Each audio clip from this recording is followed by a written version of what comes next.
All right, hey now, it's the Rob from 1061 Kiss FM here with my tag team partner in podcasting.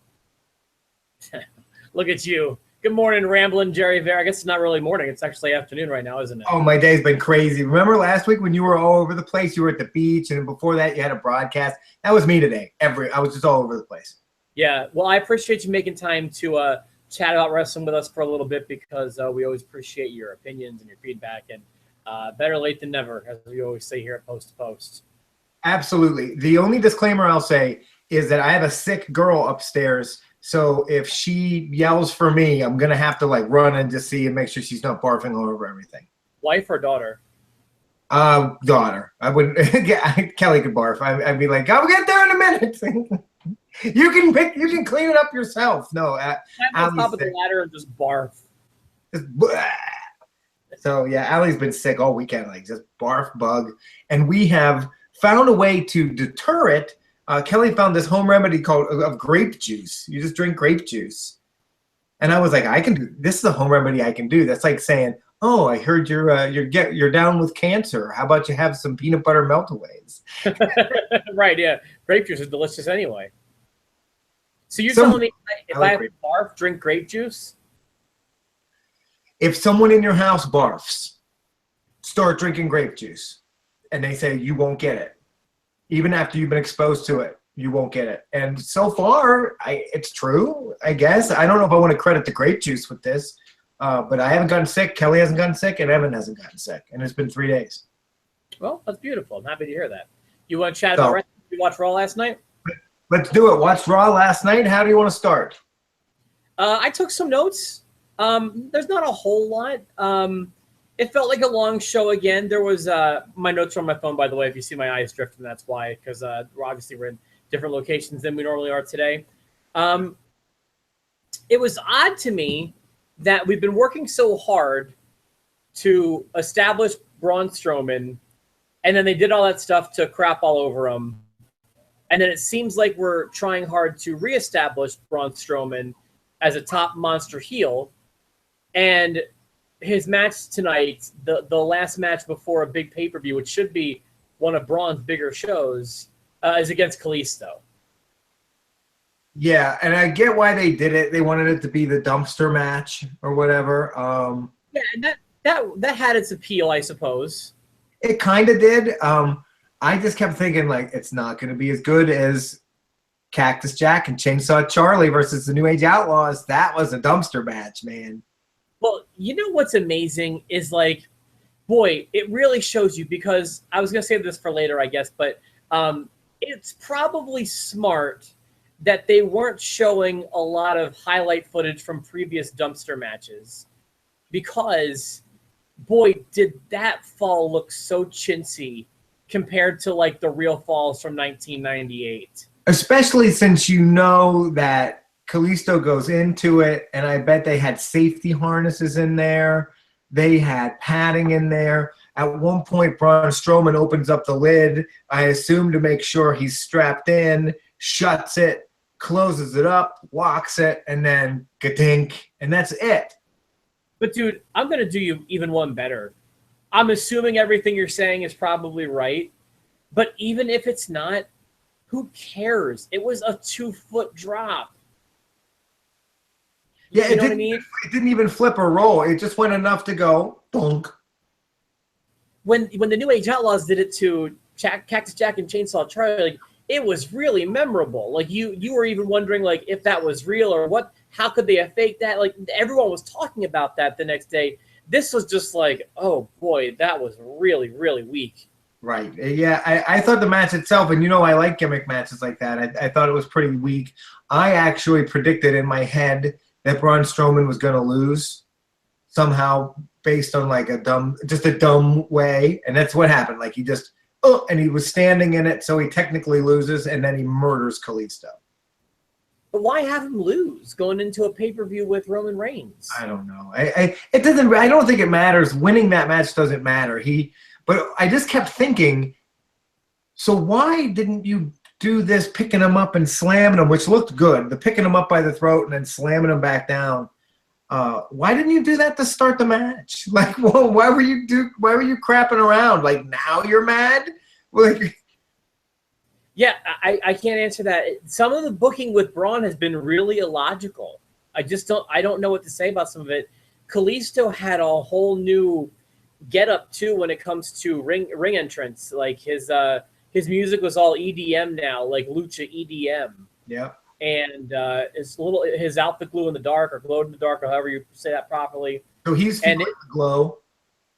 What's that? He's feeling the glow. It's like if Rey Mysterio Jr. had a baby with Naomi, and they'd have him. Which could happen any day now, I'm assuming. Could.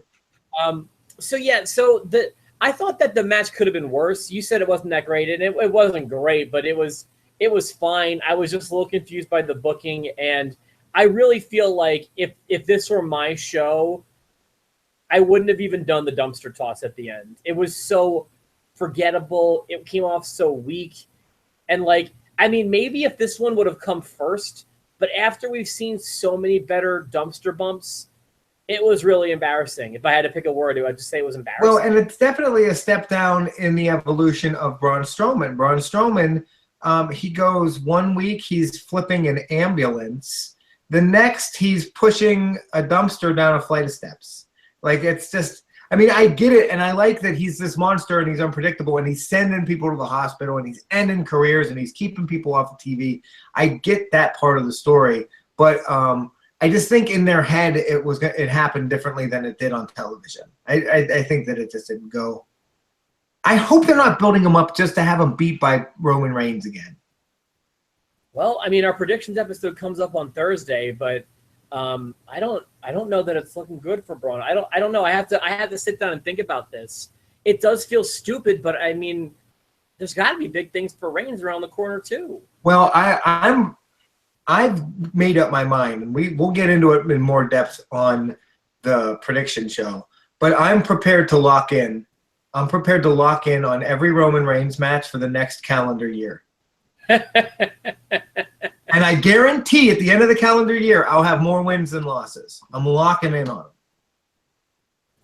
Well, yeah, I bet you he'll certainly have more wins than losses in the next calendar year as well. Although I'm gonna choose to take it match by match, and while I'm leaning that way at the moment, I want to at least make sure that's where I'm at. Pick them every month. I don't see why I wouldn't. They keep screwing me over. You make a good point, Valeri. I thought a great line I think I had 2 line of the nights last night. Both of them came around this point of the show. Chris Jericho was talking about Kevin Owens. He referred to Kevin Owens as, quote, my former best friend and current muttonhead. I enjoyed the distinction of, he's formerly this and now currently he's this. I thought that was funny. That's a good line. My line of the night came from Jericho when he was given the present from Dean Ambrose, and right before he opens it, he goes, "Oh, I remember the last time somebody gave me a present." Well, here's another one from Jericho, right after the one that I had mentioned. So Jericho's getting 3 nods for tonight. Referring to Kevin Owens again, he looks like the baby of the Hunchback of Notre Dame and Grumpy Cat. It's good. That's a good line. You can't go wrong starting a show with Jericho and then bringing The Miz out. And I like what they did with everybody's shows and giving everybody Yeah. That was my next note. That was actually a fun segment that if I was reading a description or a recap of that, I probably would have thought it was lame or that it just was a bad idea going into it. But it did come off really well, especially because all the sets kept getting less impressive and they just kept taking away from it. I thought that was just really funny to me. And 3 guys who have strong personalities. So, it worked for me. I'm not going to be a curmudgeon about that segment, even though I bet you a lot of the serious fans probably thought that it was not great. Right. No, I thought it was good. I liked it. You can't go wrong with The Miz, and they did okay. And I like how they addressed that Dean Ambrose and Chris Jericho didn't like each other. And then I was so glad that he reminded Dean Ambrose that he owes him $15,000 for the jet. Yeah, twice last night he reminded him. That was a good call because stuff like that continuity stuff can drive me crazy. Right. So yeah, good stuff there. Nothing to complain about in that first segment. What else do I want to mention? The only other thing I have is a note about the vagueness of this House of Horrors match, which we got a little bit of clarity on some of the tidbits they dropped last night. Yeah, Corey Graves, or it was Cole, one of the two, alluded to the fact that it's going to start in another place, but it is going to end in the arena and going to end in the ring. So I assume they're pre-taping some of it this week. It's going to look, I guarantee it's going to look Final Deletion, or it's going to look a little bit like, remember when New Day went to the Wyatt compound? Yeah. I will think it's going to be heavily produced. If it's going to look like anything, it's going to look like See No Evil or a WWE film. It's just probably going to be, I'll use the word cheap. It won't be standards. It'll be cheap by Hollywood standards. They're going to be big bumps in it, I'm sure, and I don't know. My overall note is this match will disappoint. Did you see that Edge and Christian had mentioned that the Hardys actually came up with this idea years ago for them?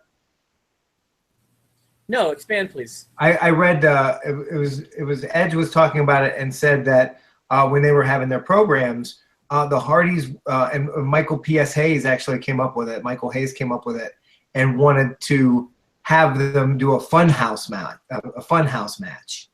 The Hardys and Edge and Christian? Yes. Where it was like a bunch of room filled with mirrors and things like that, and creepy clowns, and it just never happened. But they thought about it, and I think that's probably what they're going to do here. This is going to look like Joker Arkham Asylum took over, and Bray Wyatt's. I don't know. I'm not excited about it, and I've got a note about Bray Wyatt when we get to it. Well, I would say I'm a little excited. At least the curiosity factor has me intrigued. Now that you mentioned that stuff, that feels very Russo-esque to me, very Attitude Era-esque. Like, remember, you'd have Crash Hardy in like the kid centers with like the ball pits and stuff like that. Like what you described felt very much out of 1999, 2000 to me. So I kind of believe that. Edge and Christian and the Hardys might not be the best fit for something like that, but I can believe, something like that would happen. For me, I think the match is fine. I think it'll come off well. There's no heat for it for me. There's no heat. It's not a title match. I keep looking for it. It's not a title match, so I know who's going to win. There's no stakes. It's just ending the feud and making Bray Wyatt not look like a total sis.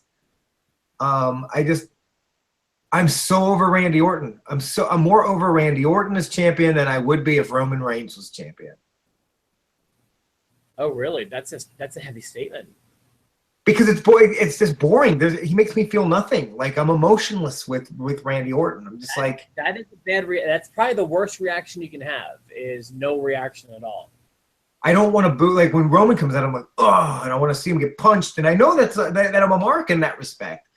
With Randy Orton, I hear the music and I'm like, it makes me sleepy. Yeah, this is a bad time for his title run. I can't expand on it more. I don't know if he's going to get that mojo back that he had before. And the other weird thing is I can't explain what's changed with Randy, because I think he's good. If you watch his career and some of the things that he's accomplished, it's hard to say he's not good, but I don't know what's missing right now. But something clearly is. There's something missing, because I have enjoyed him in the past. There's no mojo, as you put it. I asked you this once off the air, and you said ask you during the podcast, so I'm going to. Do you think that the Randy Orton title reign is doomed already? Boy, that's a tough question. And we can talk about him after the Raw show, because for some reason he's feuding with a Raw character, and he's on a Raw pay-per-view. Here's the answer to that, in my opinion. It depends on what you mean by doomed. If by doomed you mean I think it will be awful, then yes, it's doomed. If by doomed you mean it can't possibly be good, then no, I don't think it's doomed.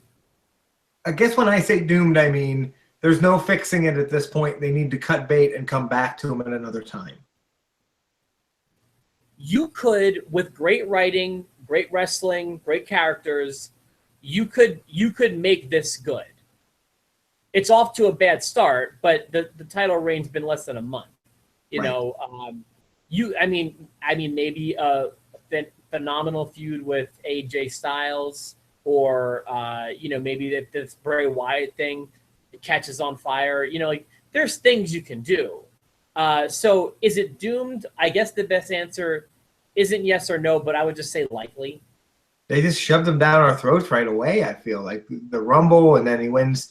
He beats Bray Wyatt. They didn't test the waters at all. It's like they just brought him back, threw the title on him. And it's like they didn't feel out. Like remember they kind of changed gears when Batista was getting booed all the time. Mm-hmm. You know, it's like they kind of, even though they had the intention of giving the title to Batista, it was like they kind of felt the waters out and like, you know, this isn't working. Maybe we should change course here. They're not doing that with Orton. They just kind of brought him back with the intention of giving the title. And even though that the crowd is falling asleep during his matches, they're committed to it. And I thought this was the time for Bray Wyatt. I think Bray Wyatt as champion on SmackDown would make sense. Here he is on Raw, and he's being presented as this scary monster, and he's showing up, and he's beating everybody, including his own tag partner last night.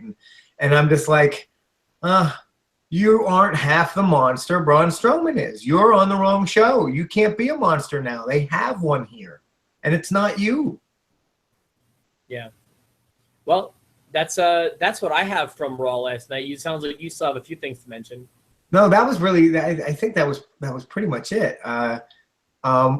Did you think that it was weird that they brought Finn Balor out to take on the his former Bullet Club guys?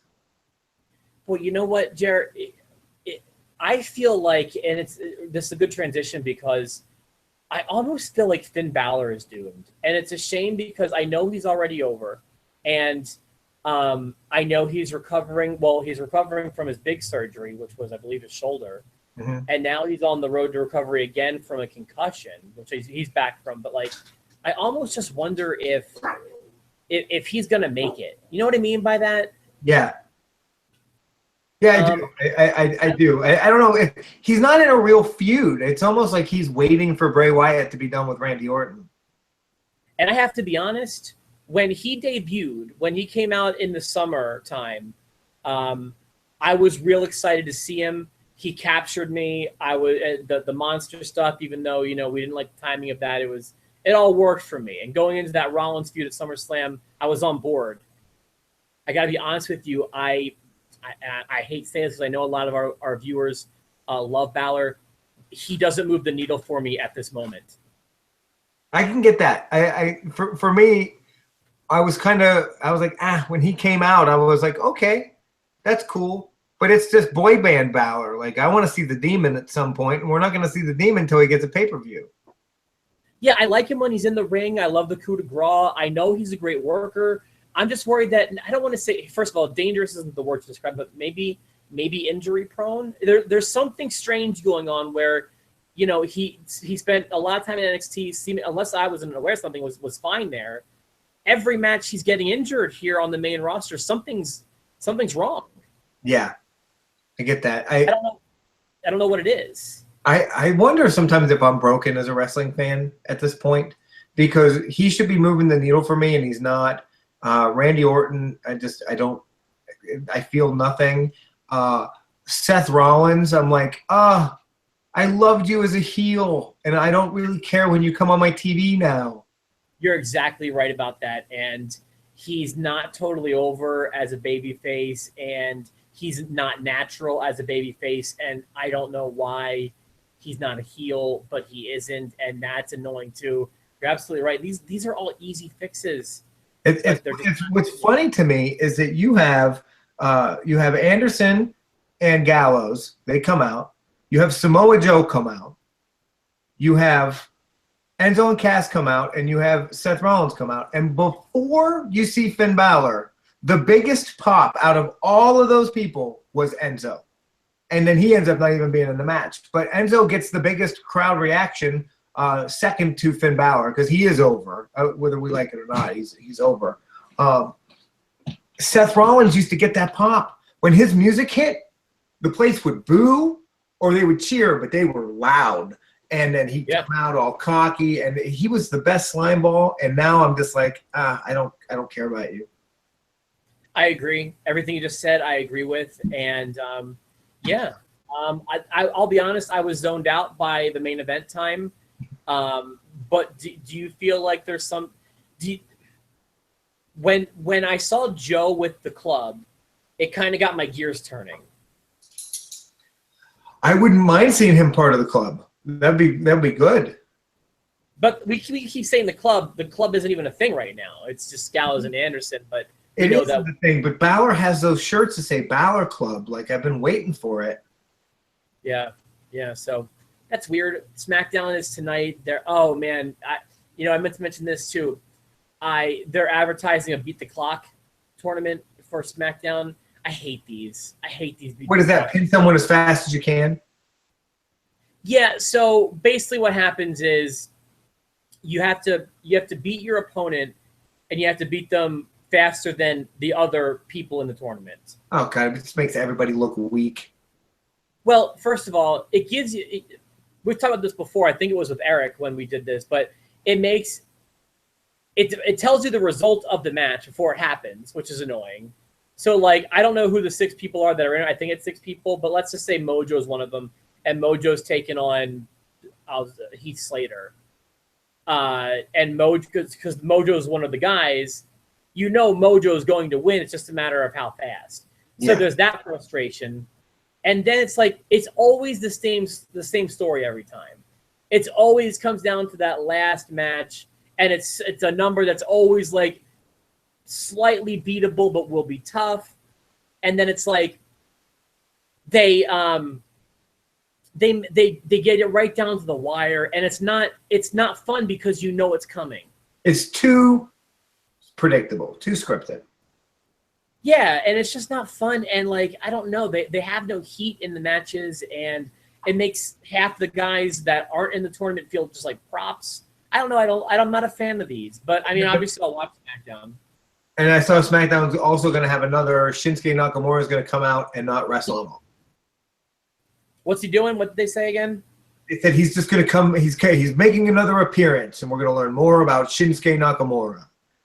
Because the first time he came out and did nothing, the second time he came out and said his name. So I assume today he's going to come out and say his name and maybe his favorite freaking color. I don't know. It's spoiler alert. It's red. Second, you know what, Jared? To be honest, though, let's say they give him.